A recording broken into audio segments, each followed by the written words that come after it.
우리 전우자하고 다시 돌아오면서 인사 나눠볼까요? 영원토록 찬양합시다. 예, 감사합니다. 귀한 찬양 너무나 감사합니다. 교회를 다니는 기독교 신자를 지칭하는 말들은 매우 다양합니다. 기본적으로 쓰이는 성도라는 단어는 구별된 사람들이란 뜻입니다. 또 성도라는 단어는 거룩할 성자를 쓰는 것이니까 거룩하여지고 있는 사람들을 말하고 있습니다. 또한 저와 여러분을 지칭하는 단어 중에 신자라는 단어도 있습니다. 이 신자는 우리의 믿음을 보여주는 단어라고 할 수 있습니다. 그뿐만 아니라 그리스도인이라고 하는 단어도 있는데, 그리스도인은 우리가 누구를 신뢰하고 누구를 믿고 있으며 뿐만 아니라 우리가 믿는 신앙의 대상과 우리가 따라가고 닮아가는 신앙의 대상이 누구인지를 보여주고 있는 것입니다. 이 외에도 주의 자녀, 주의 백성, 하나님 나라의 시민, 이 하나님의 종과 같은 단어들이 저와 여러분의 삶에 이름 붙여져 있습니다. 그러나 이 중 최근 30년간 근래에 가장 많이 부각된 기독교인들을 지칭하는, 또 우리 자신을 지칭하는 단어는 바로 제자라고 할 수 있습니다. 신약 성경에서 이 단어는 첫 번째로 예수님을 따르는 사람들에 대한 묘사로 나타납니다. 두 번째로는 12제자를 특별한 제자라고 계속적으로 호칭하기 때문에 12제자에 대한 공식 명칭이 제자들이기도 하는 것이죠. 근데 재밌는 것은 무엇이냐면 사도행전을 끝으로 성경에서는 우리를 향해서 제자라고 한 적이 한 번도 없다는 것이죠. 서신서 전체, 계시록, 히브리서 어디를 봐도 그 편지를 전해주는 사도들이 우리를 향해서 제자라고 부른 적은 단 한 차례도 등장하지 않는다는 것입니다. 이거 굉장히 신비로운 것인데요. 왜 그럴까 좀 고민을 많이 해봤는데, 아마도 12제자들을 높여 생각하여서 제자를 보다 높은 차원의 것으로 따로 구별하여서 가급적 쓰지 않았던 호칭일 수도 있겠고, 다른 한편으로는 신자, 시민, 성도와 같은 단어들이 더욱 일반적인 용어가 되었기 때문에 이제 그냥 안 쓰는 단어여서 안 쓸 수도 있었다는 것입니다. 그러나 확실한 것은 오늘 우리에게 있어서는 이 제자라는 단어가 상당히 익숙해져 있다는 것이죠. 그래서 여러분을 향해서 제가 그리스도의 제자된 여러분 하면 우리가 그것에 대해서 특별한 반감을 갖거나 그것에 대해서 불편해하지는 않는다는 것입니다. 왜냐하면 우리에게 익숙한 단어이기 때문에. 근데 이것이 왜 익숙해졌을까요? 이게 중요한 문제 아닐까요? 왜 나는 제자일까? 목사님 나한테 제자라고 하면 왜 나는 그 큰 부담을 느끼지 않을까라는 생각이 들 수 있습니다. 그것은 아마도 이 30년 전부터 우리 한국 교회 안에 이렇게 일어났었던 제자 훈련이라고 하는 운동의 결과인 것으로 보여집니다. 많은 사람들이 제자 훈련을 받고 또 내가 예수님의 제자라는 사실을 자각하고 그 가운데 공부하고 또 여러 가지 일들을 했기 때문에 우리가 제자구나 하는 의식을 가질 수 있다는 것입니다. 그런데 참 놀라운 것은 이 제자는 다른 종류의 용어들 중에 가장 강력한 용어가 될 수 있다는 것이죠. 왜 그렇습니까? 신자, 성도, 이러한 모든 용어들 중에 제자는요, 적극적으로 예수님을 따라가는 사람들을 지칭하기 때문에 그렇습니다.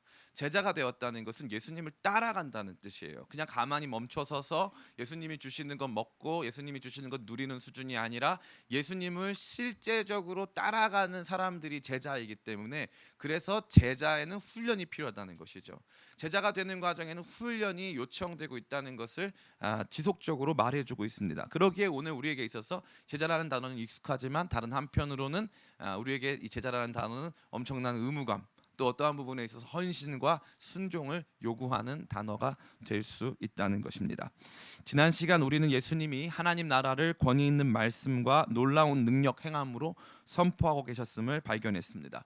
어둠의 세력들은 예수님 앞에서 떠나갔고 예수님께서는 병자들을 치유했습니다. 참 놀라운 일이 아닐 수 없습니다.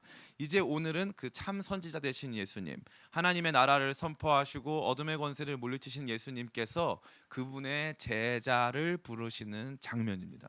참 이것이 얼마나 아름다운 장면인지 모르겠습니다. 이것은 바로 베드로의 소명, 다시 말해서 베드로가 부름받는 장면이라고 할 수 있는데, 베드로가 부름받는 장면은 12제자뿐 아니라 오늘 우리 모두가 어떠한 과정에 의해서 신자, 성도와 같은 수동적인 의미에서 기독교인을 넘어선 또 다른 종류의 새로운 사람이 될 수 있는지를 보여주고 있습니다. 아무쪼록 오늘 말씀을 통해서 오늘 우리를 부르시는 예수님을 깊이 깨닫고 그 주님의 부르심을 따라 새로운 삶을 사는 저와 여러분 되시기를 예수님의 이름으로 축원합니다. 새로운 삶을 사는 게 쉽진 않죠. 그래서 아멘이 좀 적지만 그래도 이 말씀이 끝날 때는 아멘이 더 클 줄 믿습니다. 첫 번째 우리가 발견하는 것은요, 이 베드로를 찾아오시는 예수님입니다. 베드로를 찾아오시는 예수님. 배가 몇 개가 있다고 했었죠. 위에 보니까 5장 2절에 보니까 같이 한번 읽어볼까요? 시작. 호숫가에 배 두 척이 있는 것을 보시니 어부들은 배에서 나와서 그물을 씻는지라. 아멘. 3절도 한번 읽어볼까요? 같이 시작. 예수께서 한 배에 오르시니 그 배는 시몬의 배라. 육지에서 조금 떼기를 정하시고 앉으사 배에서 무리를 가르치시더니. 아멘. 성경에서 배가 두 개 있었다고 지금 말해주고 있습니다. 배가 하나가 아니고 배가 두 개였고 그 중에서 예수님께서 한 배를 선택해서 그 배에 올라가셨다고 말합니다. 이 배는 다른 사람의 배가 아니라 시몬이라고 하는 사람의 배라고 되어 있습니다.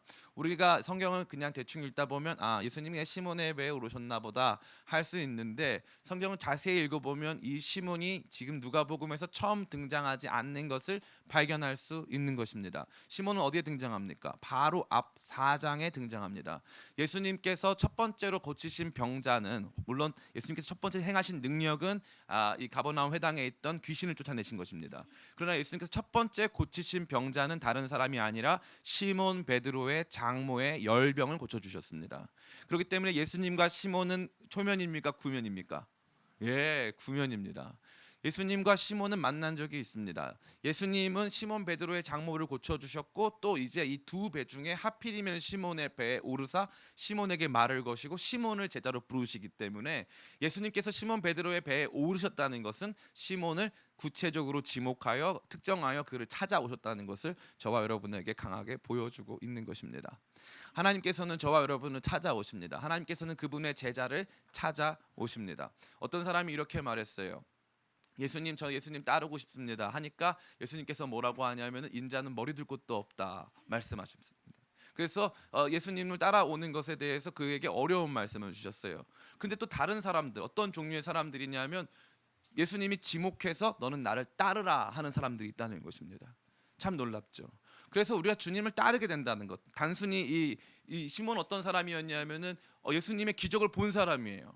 예수님하고 이미 알고 있는 사람, 구면이죠. 익숙하다는 말이죠.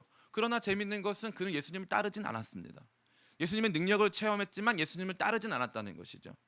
우리 장모님 고쳐주셨네요, 감사합니다는 했지만, 그렇다고 내가 굳이 내 생업을 버리고 예수님을 따라가야 될 필요성은 조금도 느끼지 못했다는 것입니다. 그런데 하필이면 예수님께서는 이 시몬을 굳이 쫓아가셔서, 배가 두 개 있는데 그 중에 시몬의 배에 오르셔서 굳이 거기에서 역사를 행하시고 굳이 시몬을 선택하사 그의 제자로 삼으셨다는 것이죠. 주님께서는 여러분을 찾아가시는 줄 믿습니다. 우리 주님은 찾아오시는 주님이십니다. 우리의 삶의 주권은 내게 있는 것이 아닙니다. 수많은 사람들이 생각합니다. 내가 예수님을 믿었고, 내가 이 교회를 선택했고, 내가 주님 앞에 나왔다고 생각하는데, 그렇지 않고 주님이 우리를 찾아오십니다.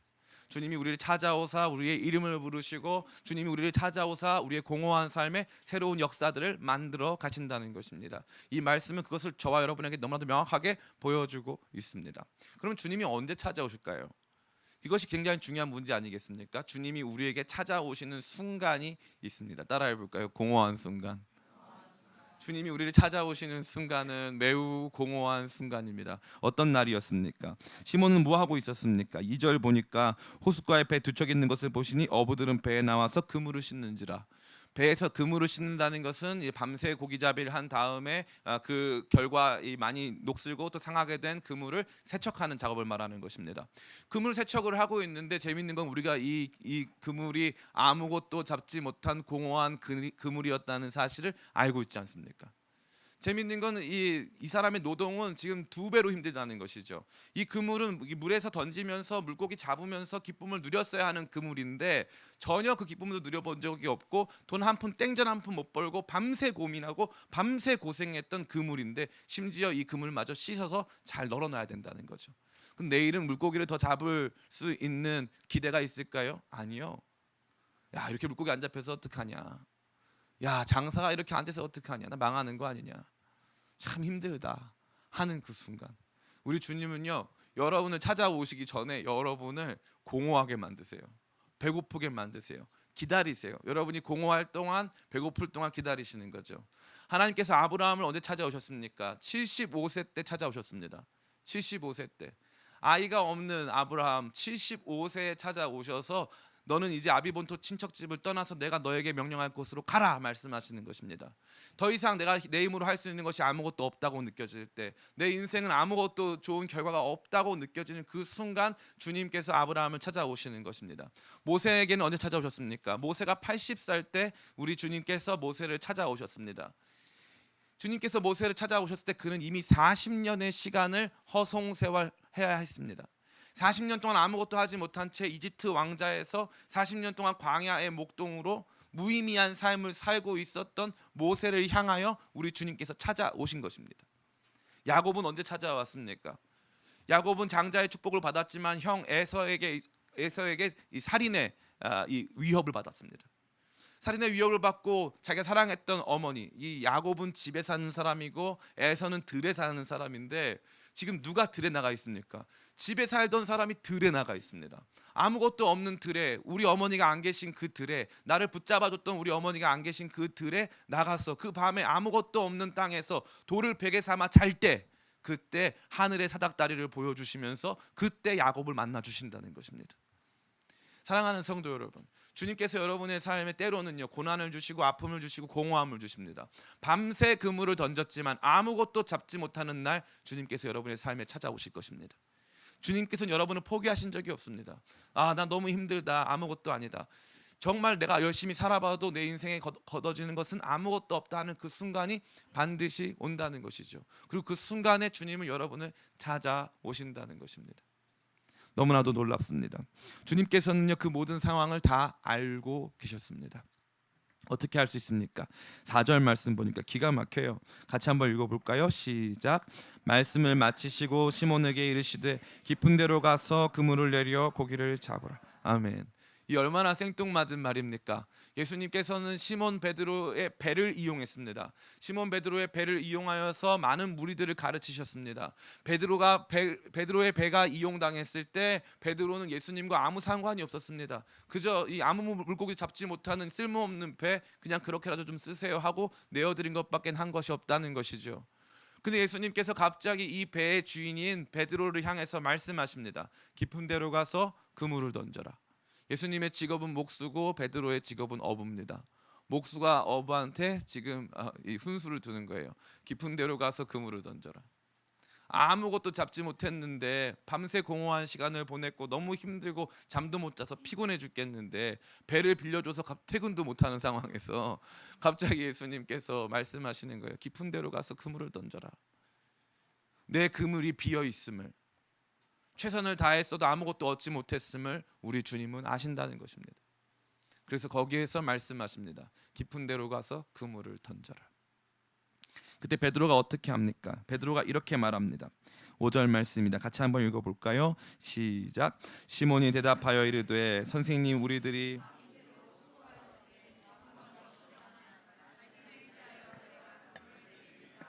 아멘.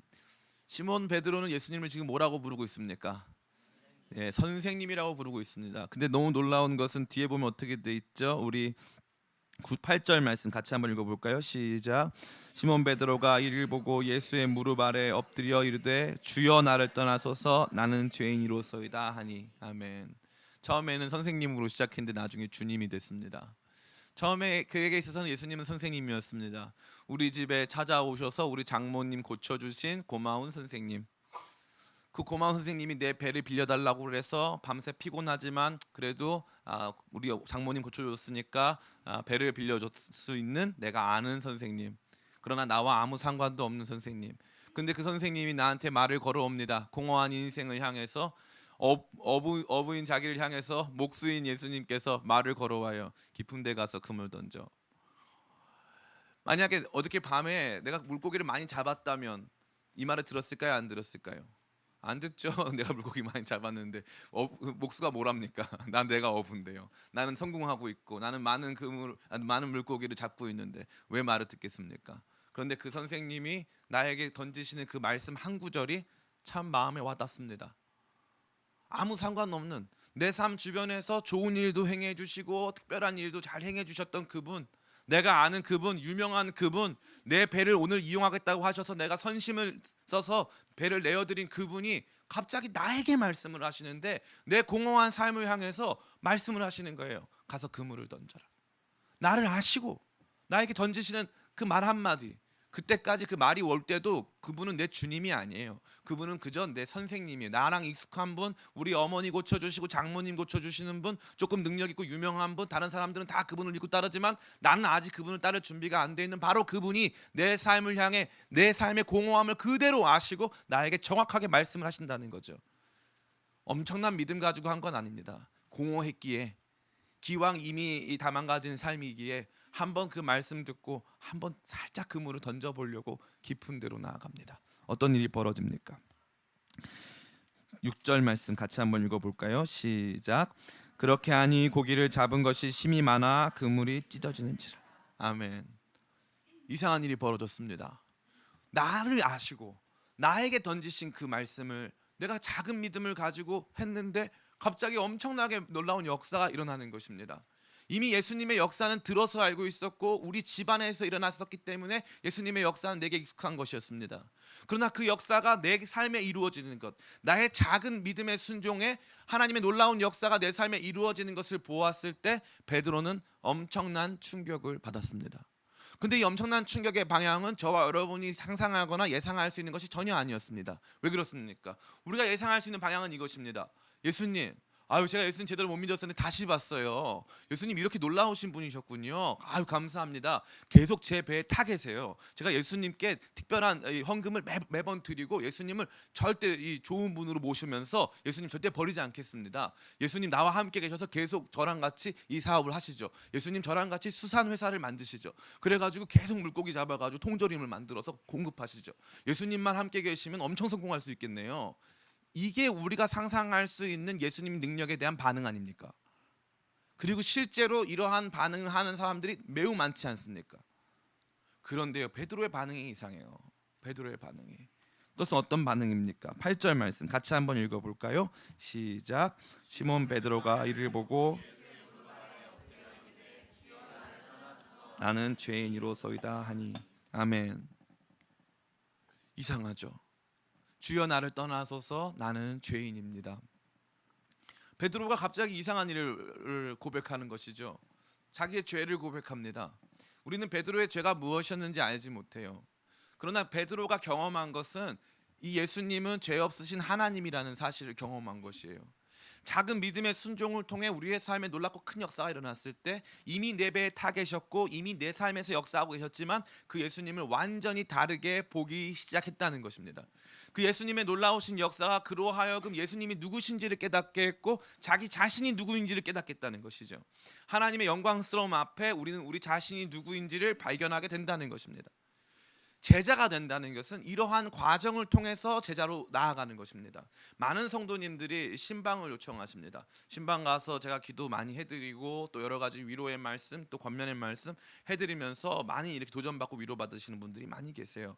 근데 신방을 받으시는 분들 대부분이 어떠한 마음이냐 하면 그들의 마음 안에는 우리 집에 오셔서 목사님이 오셔서 말씀 전해주시고 예배드리면 병이 좀 낫고 집안 형편이 좀 펴고 하는 수준이라는 것이죠. 근데 진짜 이 목사가 가서 신방하는 게 아니고 예수님이 가서 진짜 신방하시고 여러분 삶의 형편이 나아지면 어떤 일이 발생하냐 하면 하나님은 진짜 살아계시고 나는 그분 앞에 한없는 죄인이라는 사실이 발견된다는 것입니다. 이 드라마틱한 변화, 이 드라마틱한 도전이 저와 여러분 삶에 놓여질 때 참다운 제자의 부르심을 경험하는 것입니다. 역사 조금 경험하고 기적 조금 경험한다고 우리가 그리스도인으로 변화됐다? 착각입니다. 놀라운 역사는 우리로 하여금 반드시 예수 그리스도에 대한 새로운 자각, 선생님으로 시작했는데 그분이 나의 주님이 됐다라고 하는 놀라운 자각으로, 뿐만 아니라 나는 아무 문제 없는 사람인 줄 알고 예수님과 계속 대화도 했고 예수님을 내 배에 태웠지만 이제는 그분이 나와 함께 할 수 없는 영광스러운 분이라는 것을 인식하고 나 자신의 죄악됨을 발견하는 나 자신에 대한 새로운 자각이 시작된다는 것입니다.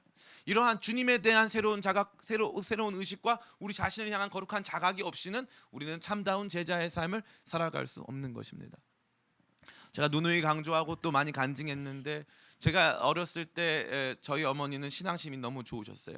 그래서 저로 하여금 매번 이 교회 가서 출석하게 했고, 없는 형편에 돈에 1,000원짜리 주어주면서 가서 헌금하라고 꼭 하셨습니다. 저는 이 헌금을 가끔 총이나 장난감으로 바꾸었어요.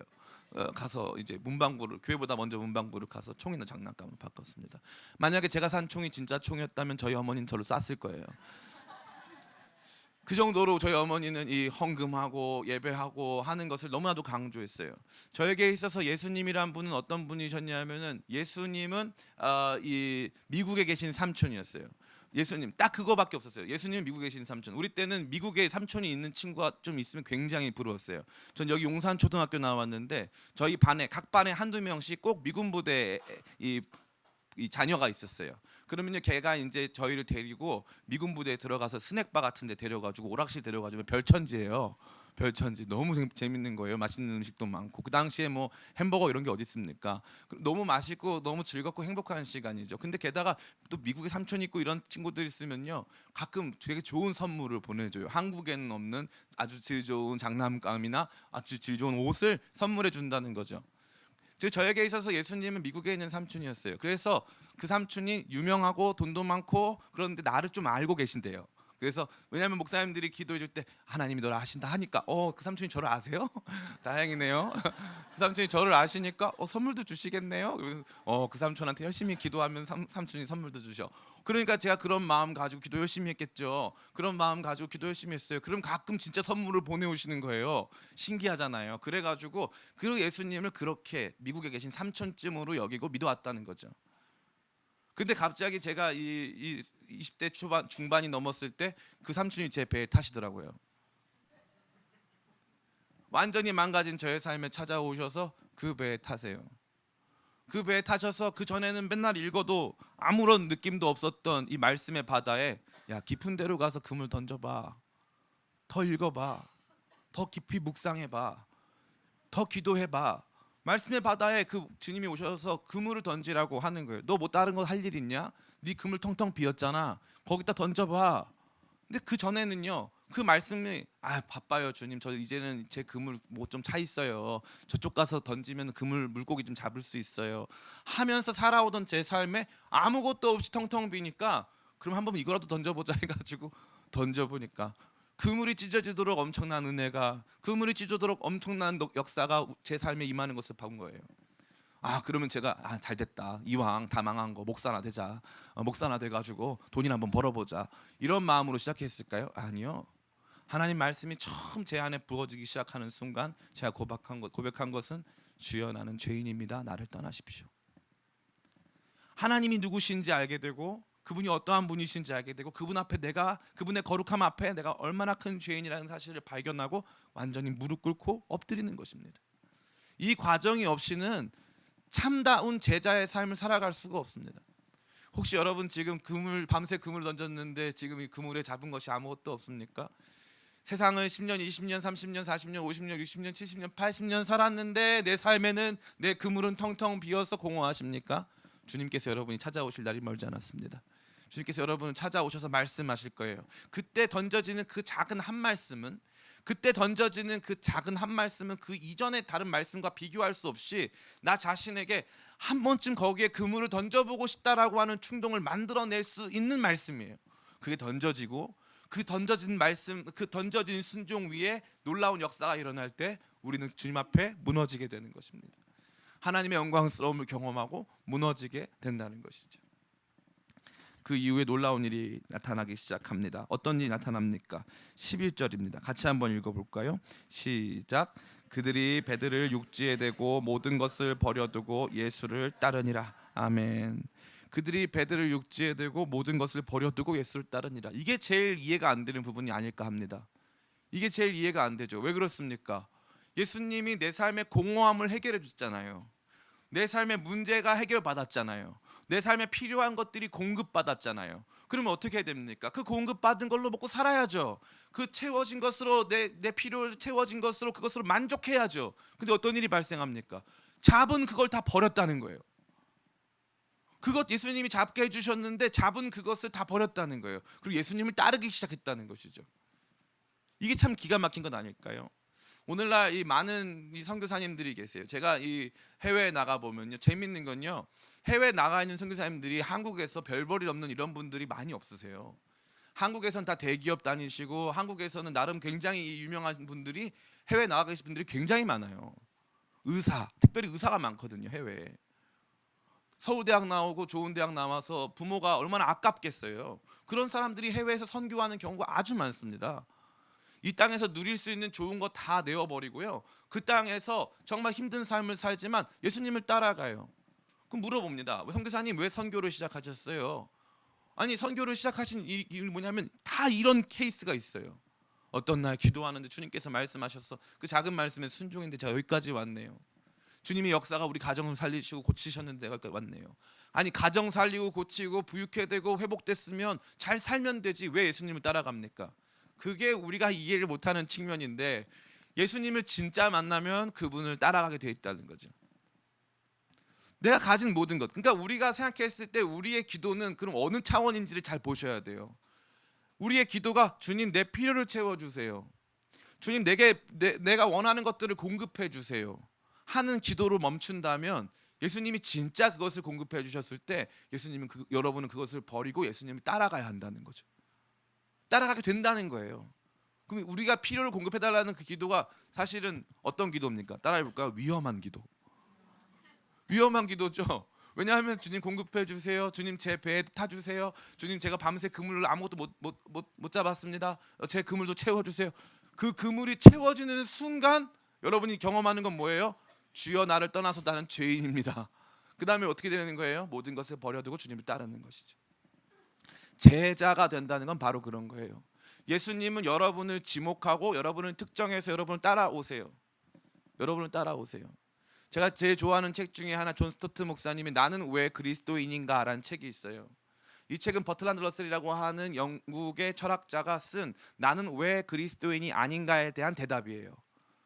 버트란드 러셀은 나는 왜 그리스도인이 아닌가라는 책을 썼는데, 존 스토트 목사님은 나는 왜 그리스도인인가라는 책을 썼어요. 그 첫 번째 챕터가 뭐냐면 천국의 사냥개라는 챕터예요. 천국의 사냥개가 뭐냐면은 마치 우리 주님은 사냥개처럼 그 사냥감을 절대 놓치지 않고 끝까지 추격해 따라오신다는 거예요. 그 사냥개를 피해서 막 도망치다 보면 우리 삶에 공허한 순간이 찾아오고 우리가 아무것도 공급받지 못하는 순간이 찾아오고 숨을 헐떡거릴 때 그 사냥개는 지치지 않고 우리 찾아와서 반드시 우리를 데려간다 이거죠. 주님은 여러분을 포기하시지 않으세요.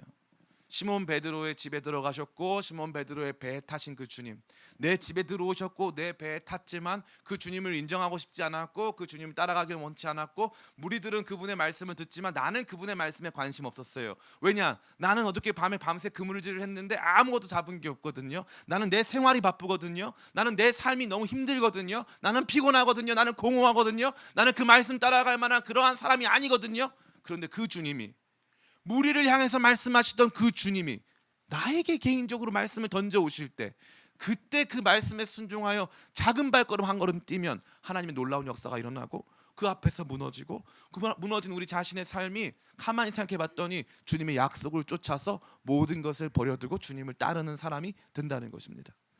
여기서 뭐라고 말합니까? 예수님 이렇게 말씀하십니다. 10절 말씀, 이들이 모든 것을 버린 이유를 알 수 있는 말씀이 바로 10절 말씀입니다. 같이 한번 읽어볼까요? 시작. 세베대의 아들로서 시몬의 동업자인 야고보와 요한도 놀랐습니다. 예수께서 시몬에게 이르시되 무서워하지 말라, 이제 후로는 내가 사람을 취하리라 하신. 아멘. 베드로에게 뭐라고 말씀하십니까? 이제는 너가 어부가 아니야.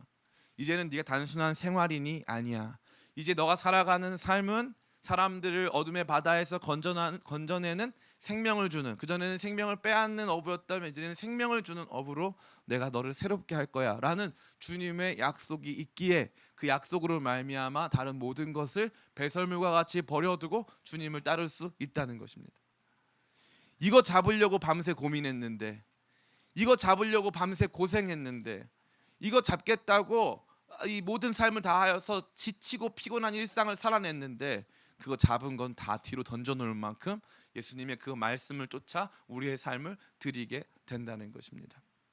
사랑하는 성도 여러분, 여러분의 삶에 저는 이러한 역사가 일어나기를 간절히 축원합니다.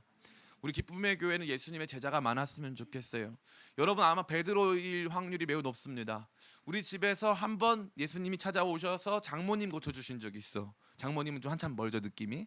예, 장모님 고쳐주신 적이 있어. 그러니까 이제 예수님은 좋은 분이시고 그 주님이 찾아오셔서 한번 내 배를 빌려달라고 한 적이 있어요. 내 재능을 좀 쓰시겠다. 혹은 내가 가지고 있는 물질을 좀 쓰시겠다 한 적이 있어서 그분께 조금 내 삶을 내어드린 적이 있어요. 사람들은 그것을 통해서 내가 내어드린 재능, 내가 내어드린 물질 위해서 예수님의 말씀을 들었어요. 잘 됐다. 교회가 잘 되고 사람들이 말씀 듣는구나. 근데 갑자기 그분이 나한테 말을 걸어오는 거예요. 그리고 그분은 처음부터 내 배 타실 때부터 나 때문에 이 배에 타신 거고 계속 나를 따라오고 계셨다는 거죠. 그때 내 배를 향해서 나를 향해서 말씀하신 그 주님의 말씀, 주여 내가 밤을새 수고하여 잡은 것이 없지만은 말씀에 의지하여 그물을 던지겠습니다. 내 순종은요 어차피 아무런 희생을 치를 필요가 없는 믿져야 본전인 믿음이었어요. 그죠? 왜냐면 어차피 아무것도 못 잡았으니까 그물 한번 바다에 더 던진다고 뭐 큰 일이 벌어지진 않거든요. 근데 그 작은 순종에 주님께서 큰 역사로 역사하실 때, 그리고 그 주님이 어떠한 분이신지 알게 되고 내가 누군지를 알게 됐을 때 나는 그분 앞에 더 이상 서 있을 수 없는 사람이라는 것을 발견했습니다. 서 있을 수 없는 죄인인 나를 주님께서 뭐라고 말씀하십니까? 나랑 같이 사람들 구하러 가자 이렇게 말씀하시는 거죠. 그때 우리는 모든 것을 버려두고 주님을 따르는 사람이 될 수 있다는 것입니다. 여러분이 오늘 이 말씀을 듣고 제일 많이 기억해야 되는 것은 뭐냐면요, 여러분 보고 모든 것을 버리라고 말한 적이 없다는 거예요. 예수님은 여러분에게 모든 것을 버리라고 말씀하신 적이 없어요. 누가 버렸어요? 내가 버렸어요. 예수님을 위해서 내가 버렸어요. 그분의 말씀에 순종하고 영광스러운 그분을 체험하고 부족한 나 자신을 발견했을 때 그분이 주시는 그 한 말씀, 나를 따르라 하시는 그 말씀에 내가 버리고 주님을 따라가는 거예요. 우리 신자의 삶은요, 이러한 변화를 만들어가는 위대한 여정이에요. 이건 단편적이고 굉장히 이 순간적이고 아주 드라마틱하게 묘사된 한 사람의 변화지만, 때로는 어떤 사람들은 이 일에 20년이 걸리기도 하고, 모세는 40년이 걸리고 아브라함은 75년이 걸렸다는 거죠.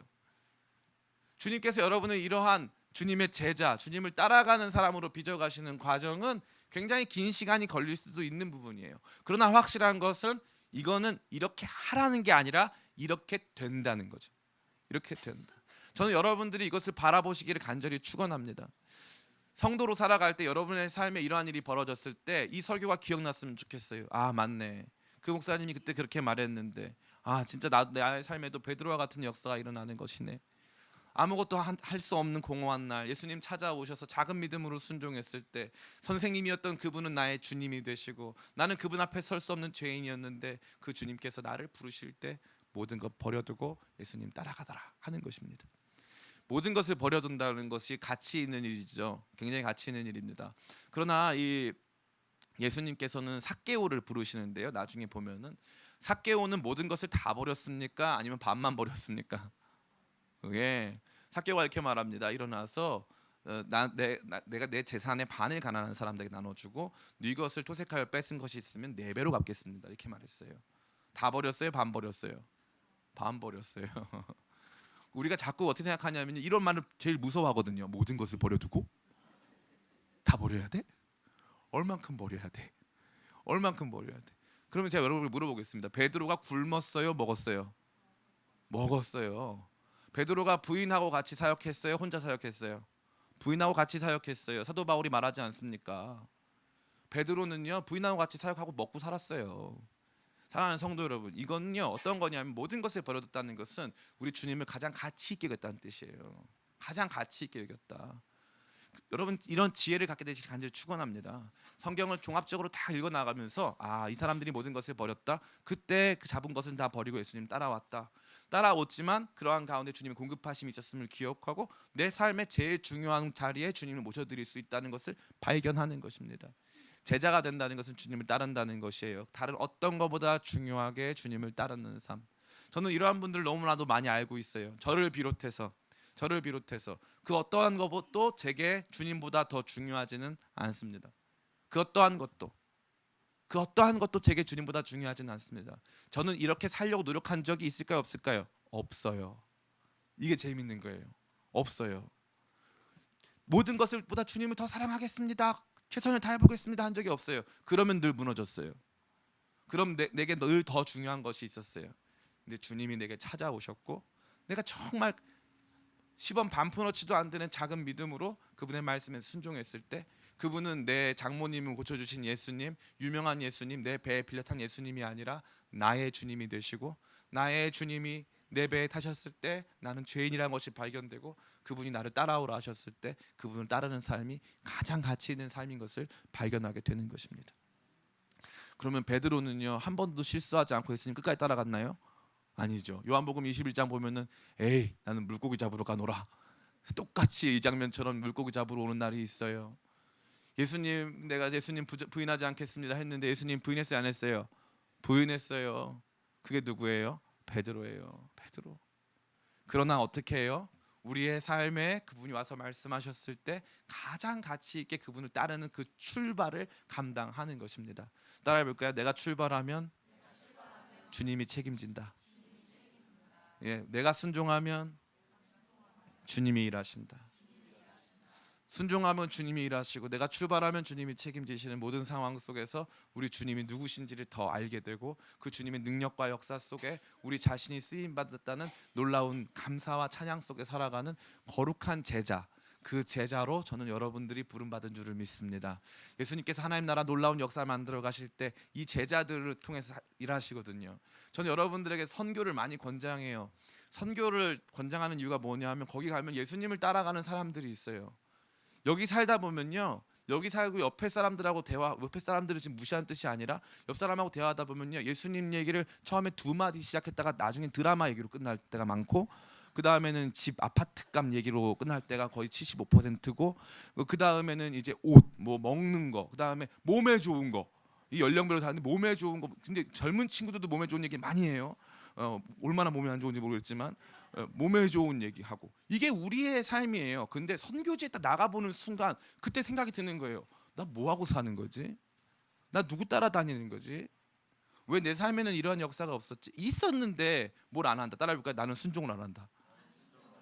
따라해볼까요? 시범 반푼어치도 없는 그 순종을 나는 안 하더라. 우리가 그걸 안 해요. 그걸 안 하다 보니까 역사를 못 봐. 그 역사를 체험 못하다 보니까 주님이 누구신지도 모르고 내가 누구인지도 몰라요. 그 내가 누군지 주님이 누구신지도 모르니까 주님 따라가자고 하면 어떻게 돼요? 아이고 주님 예를 받아주세요. 기도할 때 들어서 주님 죄를 받아주세요. 주님 죄를 올려드립니다. 늘 그렇죠. 제가 재밌는 게 뭐냐면요, 이 시간 우리 자신을 올려드립시다 하면요, 우리 성도님들이 갑자기 이성적으로 바뀌고 기도가 굉장히 차가워져요. 그런데 갑자기 누가 선교 나간대요. 그러면 기도가 그렇게 뜨거워요. 주님 제가 나간답니다. 죄를 도와주세요. 제가 죄를 후원하겠습니다. 네가 나가자. 그러면 생각해 보겠습니다. 이게 우리 모습인 거죠. 왜 그랬대요? 10원짜리 10원 반푼어치도 안 되는 그 작은 순종 안 하는 거죠. 아직 덜 공허해서 그래요. 아직 뭔가 더 추구하면 뭐가 나올 게 있다 생각하는 거죠. 여러분, 세상엔 나올 거 없어요. 세상엔 나올 거 없습니다. 아무리 들고 파도 나올 것 없어요. 가장 좋은 집에 살고 가장 좋은 차를 타도 아무리 들고 파도 나올 것 없어요. 주님이 말씀하실 때 주여 밤새 내가 수고하여 잡은 것이 없지만은 주의 말씀에 의지하여서 그물을 던지겠습니다. 그 한마디가 저와 여러분을 완전히 새로운 사람으로 만들어가는 것을 믿습니다. 제자는 순종으로 출발합니다. 작은 순종으로 출발하여 주님의 역사를 경험하며 우리의 삶을 다하여 주님을 최우선으로 따라가 드리는 멋있는 제자, 위대한 제자의 삶이 다 되셔서 여러분을 통해서 또 우리 기쁨의 교회, 그 제자된 우리 기쁨의 교회를 통해서 하나님 나라의 역사가 이 땅 가운데 온전하게 드러나기를 예수님의 이름으로 축원합니다. 아멘.